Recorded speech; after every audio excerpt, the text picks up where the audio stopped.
Au nom du Père et du Fils et du Saint-Esprit. Alors aujourd'hui, nous vivons un moment particulier parce que c'est à la fois par anticipation une des 12 grandes fêtes de l'année liturgique, la naissance de la très sainte Mère de Dieu, de la Théotokos, de celle qui donne la vie à ce qui va changer le monde, c'est-à-dire à celui qui va changer le monde, pardonnez-moi, avec beaucoup de majuscules, notre Dieu et Sauveur Jésus-Christ. Et si nous écoutons les trois évangiles que nous avons écoutés aujourd'hui, peut-être que c'est un chemin qui t'est proposé, Lorenzo, pour le restant de ta vie. Le premier évangile que nous avons écouté, c'est celui du baptême lui-même. Allez enseigner toutes les nations, les baptisant au nom du Père et du Fils et du Saint-Esprit.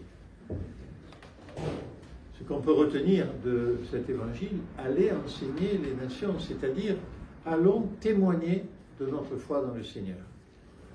C'est compliqué de nos jours, frères et sœurs, c'est compliqué dans un monde qui s'est déchristianisé, dans un monde où c'est la matérialité des choses qui semble compter en premier. Et pourtant, nous savons que ceux qui rencontrent le Seigneur, ceux qui essayent de vivre selon les paroles de l'Évangile, vivent une vie un petit peu plus pleine, un petit peu plus joyeuse, un petit peu plus lumineuse que ceux qui ne vivent que pour les passions du monde. L'argent, la domination, le désir de puissance, etc. Alors peut-être que ce que tu as reçu aujourd'hui par ton saint baptême, c'est cette capacité d'enseigner les autres, de les évangéliser avec douceur, sans provocation, sans faire le malin. Moi je suis quand même orthodoxe, il y en a même qui disent, moi je suis prêtre orthodoxe, il ne faut pas rigoler, quoi. Non, frères et sœurs, jamais les choses ne doivent être comme ça. Toujours elles sont dans l'humilité et dans ce qui va ressortir au premier chef, la bienveillance pour l'autre. Nous avons entendu deux autres évangiles, mais j'ai envie de retenir celui de la fête, Marthe et Marie, ce discours tel singulier, tellement bizarre pour nous.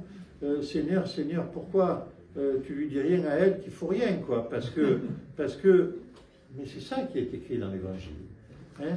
Alors que moi, je suis là pour te servir, pour faire toutes choses. Oui, mais elle a choisi la bonne part, celle qui nous donne un temps de vie intérieure tourné vers le Seigneur. Détaché des contraintes du monde, autant que cela se peut, c'est vrai, mais on n'est pas obligé, c'est moi qui vous parle, et je sais de quoi je parle, d'être toujours agité et d'en faire toujours trop. Ceux qui me connaissent un peu savent de quoi je parle. Moi, je sais de quoi je parle. On peut avoir dans notre vie et essayer de trouver du temps pour avoir ce dialogue singulier avec le Seigneur. Pas longtemps, 5 minutes par jour, mais l'avoir en vérité. Seigneur, Seigneur, tu es le maître de ma vie. Vous savez, le début de cette prière de Saint Éphrem que j'aime tellement. Seigneur, Seigneur, tu es le maître de ma vie. Je te parle, j'ai besoin de toi. C'est toi qui vas me guider. C'est toi qui vas fermer la porte à ces idées mauvaises qui toujours me gênent, m'embêtent, mais que je ne puis m'empêcher d'avoir.